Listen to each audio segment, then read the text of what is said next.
Bienvenidos al canal de Catholic Productions. No olviden suscribirse al YouTube e Instagram. Hoy tenemos un regalo muy especial.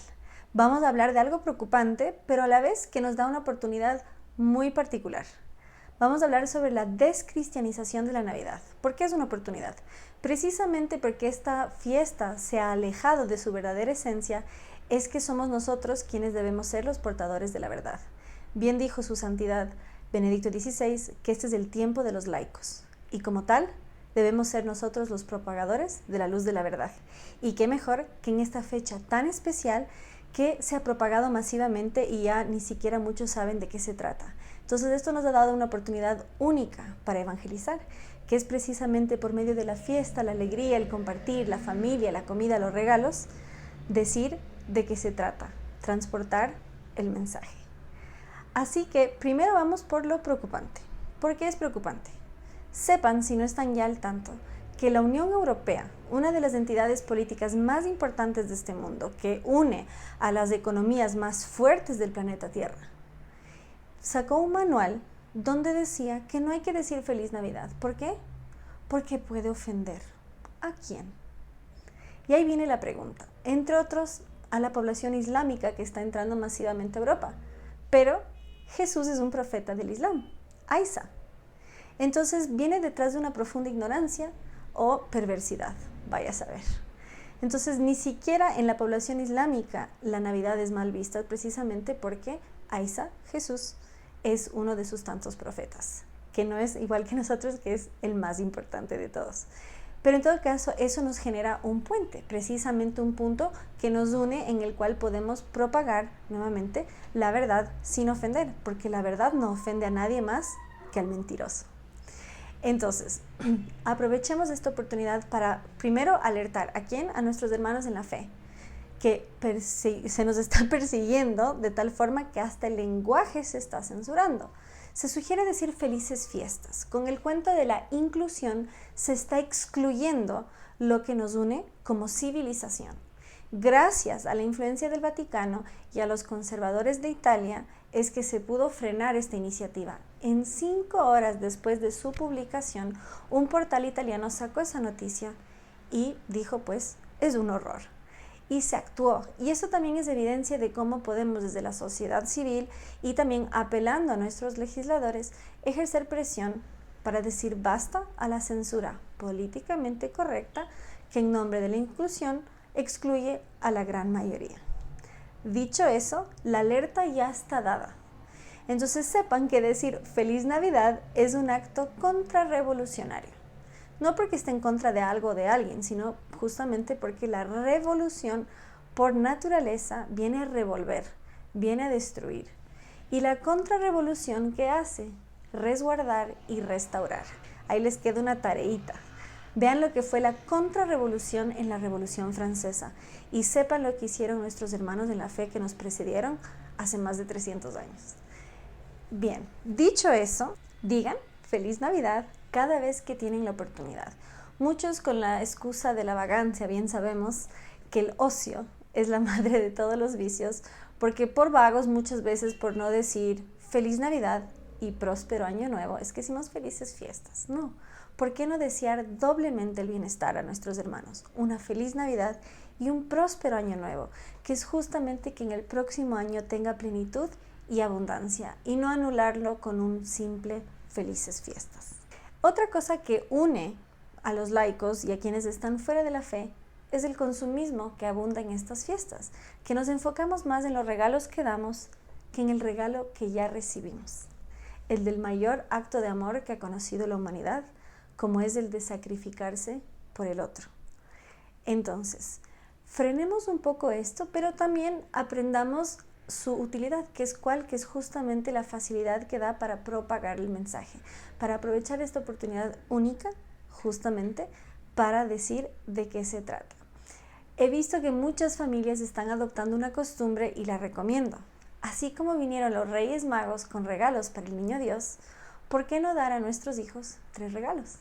Que sean justamente simbólicos. También quienes celebran en Reyes lo pueden hacer en esa fecha, 6 de diciembre. Pero esto también nos da que los niños no valoren la cantidad, sino la calidad, y que al igual que el niño Dios, ellos reciban 3 regalos. Entonces, así como seguimos una tradición, también podemos generar nuevas generaciones que sean fieles a las antiguas y que den una nueva valoración a estas fiestas que honre a la antigua. Siguiente punto, ¿quién trae estos regalos? Comúnmente va a ser Papá Noel, Santa Claus, lo que en Chile llaman el viejito pascuero, aquel hombre con cachetitos colorados en su trineo con renos, etcétera, ¿no? Entonces sí, es un personaje de ficción, pero que viene de la mano de una profunda verdad, que es San Nicolás. Y esto es importante porque rescata una figura tan importante del santoral como lo es San Nicolás de Bari. No es un personaje de ficción, fue alguien real. Entonces, justamente aprovechando que masivamente hay esta imagen, cada vez que un niño conoce de este personaje, contar cuál es la verdad. Y en ese sentido, ¿qué es católico a fin de cuentas sino universal? Y en ese sentido, rescatar las costumbres, por ejemplo, de los países germánicos donde San Nicolás es tan importante. Y ahí hay que ver qué nos une. San Nicolás se populariza justamente en los Países Bajos. Y desde los Países Bajos es que llega al Nuevo Mundo, América. ¿Cómo y por qué? Quien no sepa, los Países Bajos alguna vez estuvieron bajo territorio español con el nombre de Flandes. Y hubo una guerra de 80 años en el cual se separan los Países Bajos de lo que es España. Y esto va de la mano del proceso del protestantismo. Y en el protestantismo se va a perseguir lo que es la celebración a los santos, precisamente porque no honran a estas figuras. Sin embargo, estaba tan arraigada la práctica de la celebración de la fiesta de San Nicolás, donde un hombre de barba blanca en un caballo, no en un reno, justamente repartía los regalos. ¿Por qué? Porque San Nicolás de Bari es conocido como el protector de los niños, porque hubo una hambruna terrible en el siglo III, donde nace San Nicolás de Bari, en lo que es hoy Grecia, y un carnicero iba a matar, y de hecho llegó a hacerlo según algunas versiones, y San Nicolás de Bari salva a estos niños y justamente les devuelve la vida. Y esto significa que es el defensor de los niños. También San Nicolás, en un tiempo donde la mujer tenía un valor más bien material que moral, un padre no tenía suficiente dote para casar bien a sus hijas, entonces esperaba que cumplan la mayoría de edad para prostituirlas. Y San Nicolás de Bari, cuando las muchachas cumplían la mayoría de edad, hacía llegar oro a sus casas para desincentivar su venta por parte de su padre. Entonces la influencia y la fuerza de San Nicolás es justamente de la mano de la humanización tanto de la mujer como de los niños, y por eso es que se vuelve un símbolo de esperanza y de cómo la cristianización trajo consigo la humanización de la persona, precisamente porque mide su valor y no su costo. Esta tradición llega al Nuevo Mundo precisamente por medio de los primeros holandeses que llegaron a este continente. Sepan que lo que hoy llamamos Nueva York, en su momento se llamó Nueva Ámsterdam, y San Nicolás es el santo patrono de Ámsterdam. Entonces con él vino esta tradición. Y mucha gente que dice que la Coca-Cola creó a Papá Noel está parcialmente errada, por ende parcialmente tiene un poco de razón. ¿Por qué? Precisamente porque los descendientes de los holandeses mantuvieron viva la tradición de San Nicolás, pero no fue hasta el siglo XX que un autor descubre esta tradición entre esta población y crea el cuento de la noche antes de la Navidad. Y ahí es justamente donde aparece este personaje inspirado en San Nicolás. Lo que va a hacer la Coca-Cola va a ser recién después de la Segunda Guerra Mundial, donde le agrega unos cuantos kilitos a Papá Noel, pero ya saben ustedes cuál es el origen. Entonces, en lugar de decir, es que lo creó la Coca-Cola, no. Tiene un trasfondo, tiene un origen. Y qué mejor que tomar un personaje que todos conocen para contar una historia que más deberían conocer. Otro símbolo importante de la Navidad es el árbol. Y esto es importante porque al desconocerlo muchas veces se caen mentiras y peor aún nos hacen dudar de nuestra fe, de nuestra tradición, de nuestra cultura. Pero la realidad es que el árbol de Navidad de pagano no tiene nada. Muy por el contrario, es el triunfo de la civilización sobre la barbarie. San Bonifacio, al igual que San Nicolás de Bari, era obispo. Y a él le enviaron a evangelizar a los pueblos germánicos, es decir, lo que hoy es Alemania. Él es natural de lo que es hoy Inglaterra. Y en ese tiempo se hacían ofrendas desde un gran roble que se llamaba el roble del trueno, porque ahí se hacían tributos al dios del trueno, Thor. Y normalmente lo que se hacía era sacrificar a niños, se los colgaba desde ese árbol. Entonces, San Bonifacio llega a esas tierras y se encuentra con un verdugo que estaba a punto de matar a un niño. ¿Y qué hizo? Con su báculo detuvo la masacre y con su hacha podó el roble. Por eso es que cuando nosotros introducimos un árbol de Navidad en nuestro hogar, lo que estamos haciendo es justamente celebrando el fin del sacrificio de niños a dioses paganos y el triunfo de un Dios que vino a este mundo hecho niño y se sacrificó por nosotros. Y para quienes son fanáticos de las ciencias neurológicas, sepan justamente que la abstracción es señal de evolución. El pasar al simbolismo es una señal de avance. Ya no necesitamos derramamiento de sangre, justamente lo vivimos a través del símbolo. Y este símbolo es tan importante, ¿por qué? Porque es una forma de dar la bienvenida a nuestros hogares. Ya no es ese paganismo, ya no es ese panteísmo, ya no es ese estar en la naturaleza, sino justamente traerla a nuestros hogares.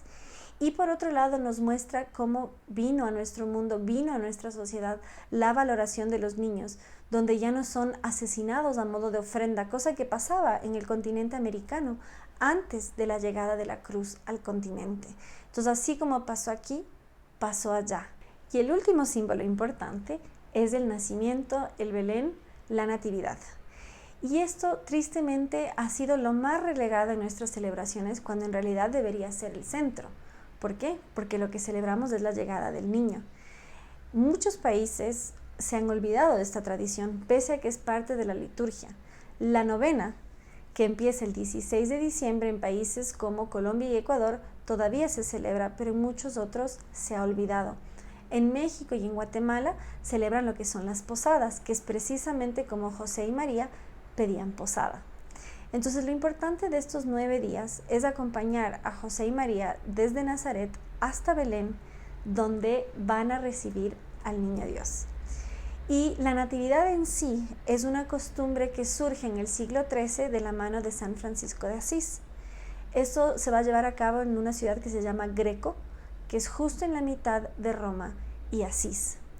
Y este santo, San Francisco de Asís, le va a dotar de mucho simbolismo. Por ejemplo, el burro va a significar el pueblo judío y el buey va a significar las naciones. La palabra en hebreo que refiere a los pueblos no judíos es goim, que significa tanto naciones como ganado.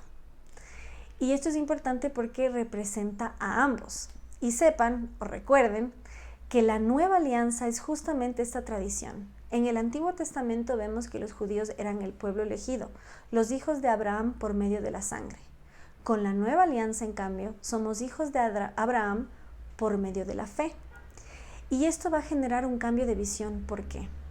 Porque vamos a dejar atrás ese determinismo en el cual el valor de la vida de una persona va a depender de la sangre. A su vez, con este nacimiento tan humilde de nuestro Señor, es que tampoco va a depender el valor de la vida del origen, lo que unos dicen calidad de vida. Lo que importa es la vida misma. Nuestro Señor llegó a este mundo en las condiciones más humildes precisamente porque nos dejó esa sabia lección. Toda vida vale y no importa las circunstancias, no importa nuestra sangre, no importa el origen. Lo que importa es que somos hijos de Dios. Y eso es lo que debemos celebrar cada 25 de diciembre y sobre todo los 9 días anteriores. ¿Por qué? Porque es todo ese camino que tuvieron que recorrer para esta gran llegada. Entonces les invito a conocer mejor nuestra cultura, nuestra fe y saber todo lo que representa, porque nos llaman retrógradas, cuando los verdaderos retrógradas son quienes quieren volver a la era del sacrificio humano, cuando los padres entregaban a sus hijos a ser sacrificados a dioses paganos. En su lugar, tenemos a un Dios que sacrificó a su único hijo por nos. ¡Feliz Navidad!